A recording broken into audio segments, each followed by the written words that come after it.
Throughout history, many have questioned the nature, origin, and identity of God.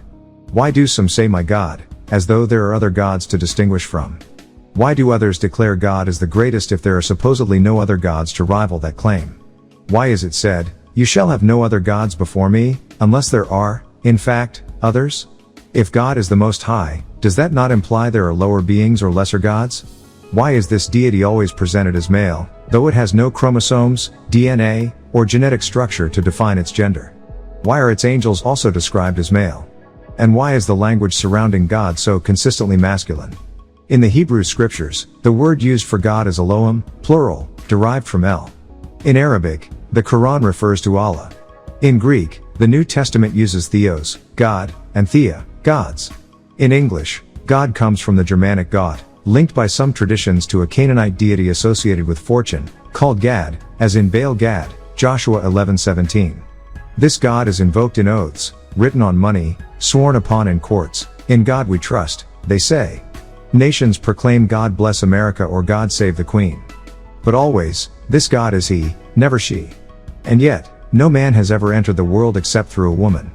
Adam, said to be formed from the dust of the earth, would thus have Mother Earth as his origin. Ancient texts reveal that many names for gods, Baal, Bel, Beelzebub, have been hidden or transformed.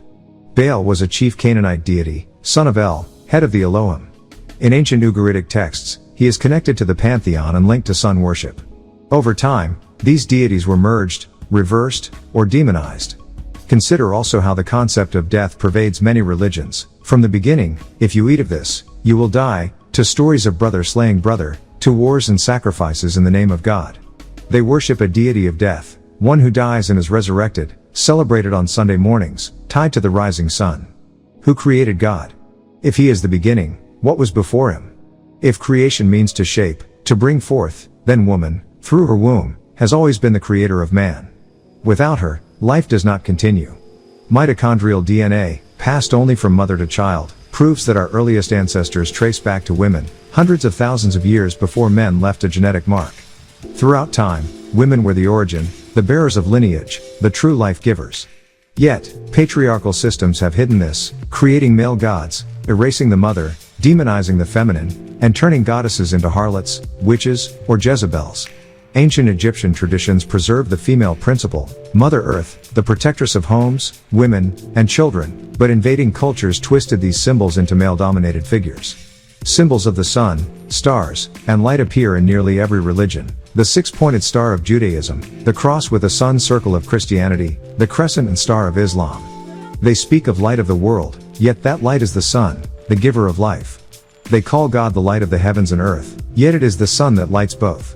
Ultimately, many of these deities, names, and powers trace back to ancient Egypt, then spread, changed, or were claimed by others.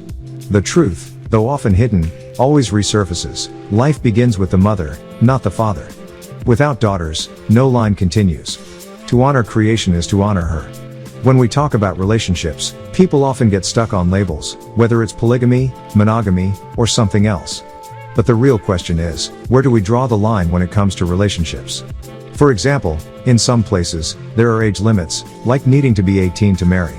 These rules exist to protect people, and in many cultures, they form the basis of order.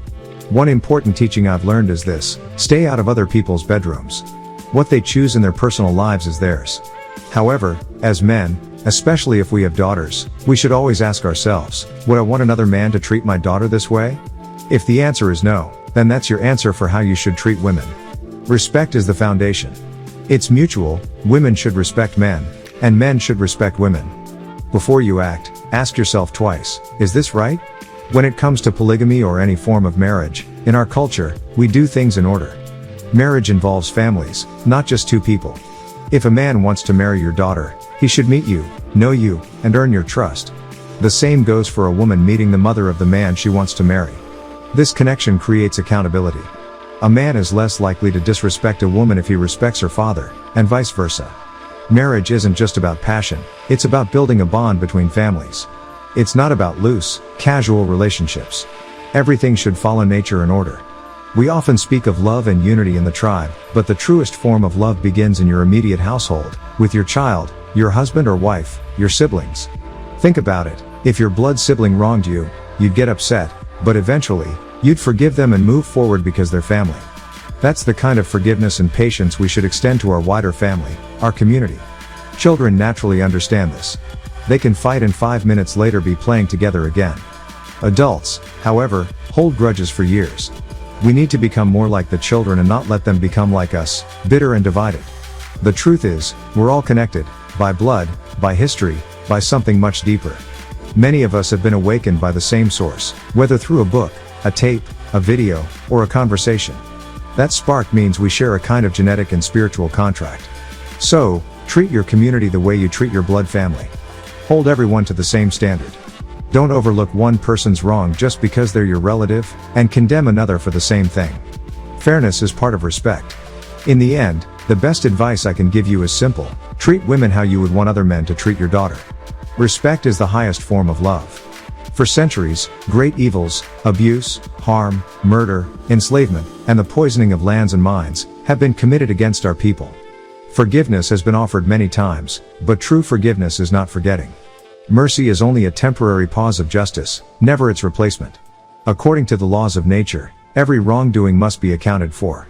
No race or nation can erase the harm they have caused by simply asking for pardon, especially when they continue benefiting from the original injustice.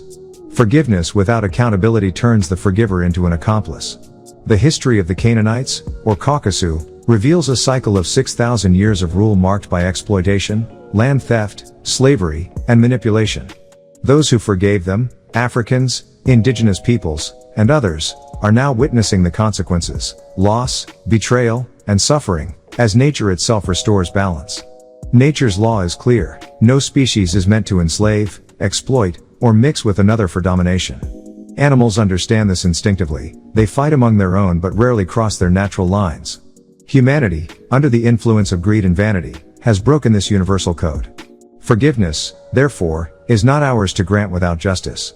Only the victim may show mercy, and even then, nature demands correction. Innocent bloodlines should not suffer for the guilty, yet when races mix or betray their own for acceptance or gain, they share in the punishment. The time of reckoning, deferred for millennia, is now upon the world.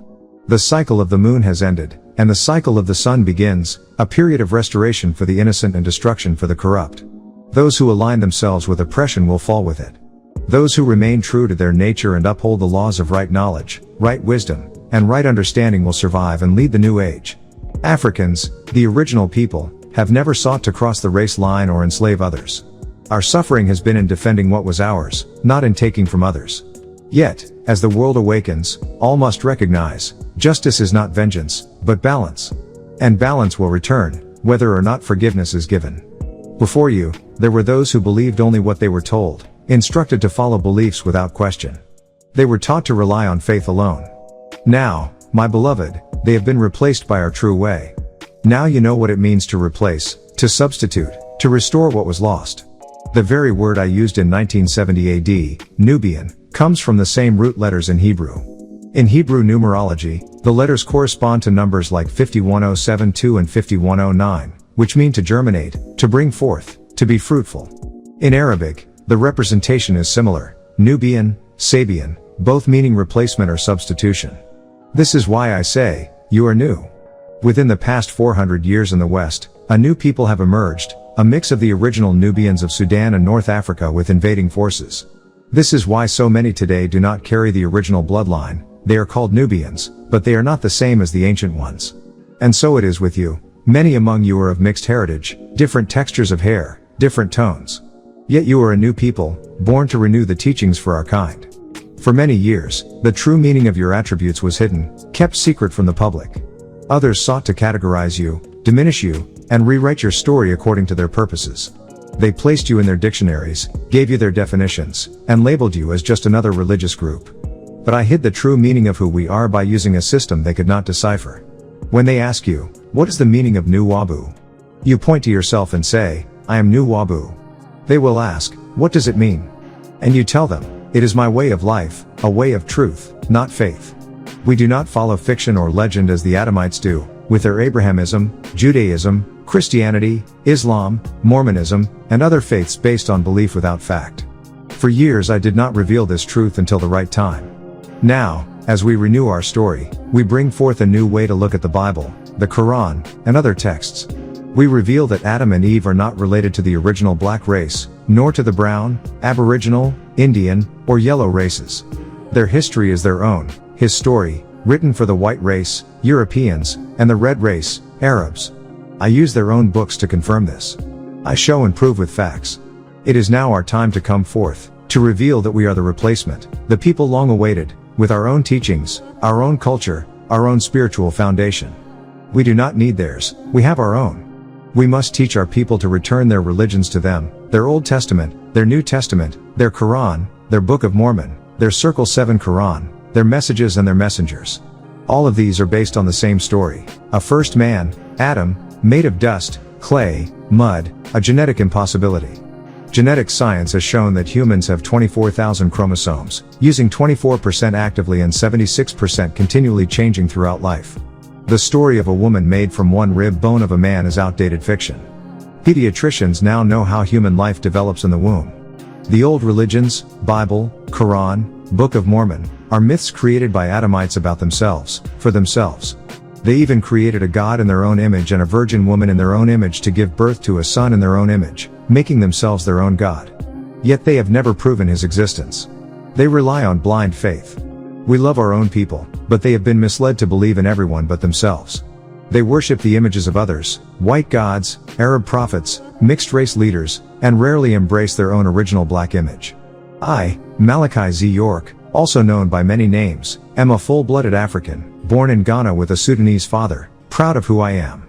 We, the Nubians, must teach our people to be black and proud, to speak truth, and to heal first the spirit and soul, so the body can heal.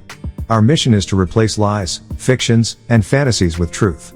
We are here to renew, to substitute what has been lost, to make all things new. With NWPU, you have the power to transform our people from within and without. The tools have been given to you to break the spell of ignorance worldwide. Now is the time to stand with truth, to guide our people, and to set the record straight. Truth is truth, wherever you find it. Time is organized in 24,000-year cycles, with 4 grand cycles totaling 96,000 years. After the year 2000 AD, a new 24,000-year cycle began, separating cycles of order and chaos. Order represents cosmic balance, chaos represents primordial disorder. Order, noon, infinite matter and universal harmony. Chaos, Babel, primordial disorder, formless material without shape or balance. Ancient Egyptians represented noon with 3 waves and hieroglyphics. They emphasized right knowledge, great wisdom, and clear reasoning as pathways to true intellect. Solar energy is central to life. The brain, head, and solar plexus produce systems of vitality. Natural nature works for the mind and enables reasoning. Many ancient deities, male and female, were associated with the sun. The African Negroid race is linked to the sun and natural nature. Biblical and Quranic texts describe a lineage of Adam to Jesus, Luke 3:23-38, Matthew 1:1-17. However, bones and DNA evidence show humanity existed millions of years before these accounts. Religions like Judaism, Christianity, and Islam are described here as man-made, altered from earlier truths, mixing myth with control systems. Black holes are real, contrary to earlier skepticism. Time travel is possible when exceeding the speed of light, 186,000 miles per second. Life has been found beyond Earth, for example, spores in space, evidence of life on Mars. Extraterrestrial beings, for example, Anunnaki from Nibiru, are said to have influenced early humanity. The biblical Adam is claimed to have been made around 3761 BCE, but evidence predates this by millions of years. Eve did not come from Adam. All men come from women. Gender is determined in the womb within the first 3 to 6 weeks. Scriptures emphasize reproduction, Genesis 1:28, and early lineage through sexual union. Reason is defined as the natural ether energy produced by the brain concentrating on facts, not beliefs. When this natural flow is interrupted, chaos and confusion arise. Blind faith in man-made books, Bible, Quran, is said to have led to wars, ignorance, and insanity. There is no external paradise or hell after death, only the reality of now. Extraterrestrials, Elohim, Alihat, etc., were mistaken for gods. Religious wars are, at their core, conflicts of belief and control. Ancient records predate the Bible and Quran, and many so-called holy books are considered legends. Despite this, Much of what is described about Adam's creation is symbolic, stemming from mistranslations and the loss of original scrolls. Neither the Bible nor the Quran has a single original manuscript, only later recollections. If God or Allah took Jesus, Isa, up to himself, Acts 1:9-10, Quran 4:158, where exactly is this place? Ancient texts hint at a celestial location. Job 9:9 mentions the chambers of the south, possibly referring to the region near Orion and the Sirius star system, a place many ancient religions claim their deities descended from. The Quran, 53:49, calls this region Ash-Shira, Sirius. Some argue that ancient sacrifices of flesh and blood were demanded by these beings not as symbolic worship, but as offerings to sustain them. Exodus 33:22-23 and other passages suggest that no man could see God directly and live, possibly because what was seen was not divine spirit but a physical, hybrid creature. Over time, these ancient encounters became the foundation of Abrahamic religions, Judaism, Christianity, and Islam, all tracing back to the same deity or deities. Hidden scrolls, lost books, like Enoch and Jubilees, and mistranslations have obscured the original truths. The warning given is this: protect your DNA, your lineage, and your heritage. Ancient texts describe different human and non-human races, from the original root race of Africans, 9 Ether, to hybrids and mutated lineages. Through interbreeding, manipulation, and cultural domination, these forces have sought to corrupt and control human genetics. Modern practices, from promiscuity to birth control policies, are seen by some as continuations of this ancient agenda, to dilute, dominate, or redirect the original genetic code of humanity. There was a mistake in saying that Jesus was born in Egypt. It is true that pharaohs conquered different lands for Egypt, but Mary gave birth under a tree and later retreated to a cave, possibly even a temple known as Al-Qadama. Names and accounts have been changed over time. For example, Adon became Artun, and Paul altered names in his teachings. Among the biblical texts, the books of James and John are considered some of the most accurate because their authors were the brothers of Jesus, born from Joseph's first household, which also included a daughter. Mary herself was a revolutionary. Her name means to rebel. The Quran even mentions Mary's parents, and it is said that Jesus spoke Amharic and upheld the traditions of the Messer people. The debate arises when some argue that Jesus was only a spirit and not a physical person. This aligns with Gnostic beliefs. Many texts were hidden or excluded when the Bible was compiled, orchestrated by the Nicene Council and influenced by Alexander the Great. Spiritual elements were removed, leaving little proof of Jesus' existence. The name Joshua is another name for Jesus, but when tracing the lineage shown in Luke, many figures do not appear to exist historically. Artifacts like the Shroud of Turin have been proven false. It is associated with the Knights Templar, not Jesus. The Arabs depict their deity differently, yet follow Muhammad, who is shown with a beard resembling that of the ancient Hebrews or Jews. Western culture, lacking a true image, created figures like Superman and Batman to give children a clean-shaven savior archetype. With modern technology, people can now research these characters and begin questioning the validity of Jesus and other long-held beliefs. Mary was called a revolutionary because she stood against the norms of her time. Revolution means to revolt or go against an oppressive system. History moves in cycles. Each revolution brings its own elements and methods. Knowledge is the highest form of power. It transforms societies from within. Finally, discussions of DNA and lineage emphasize the importance of preserving genetic integrity for future generations. The teaching warns against excessive exchanges of bodily fluids and multiple partners, which are said to carry not just physical traits but also mental and spiritual imprints from previous partners, affecting future relationships and even inclinations. This is why some teachings stress the need for cleansing and self-restoration, to prepare for a new and healthier generation.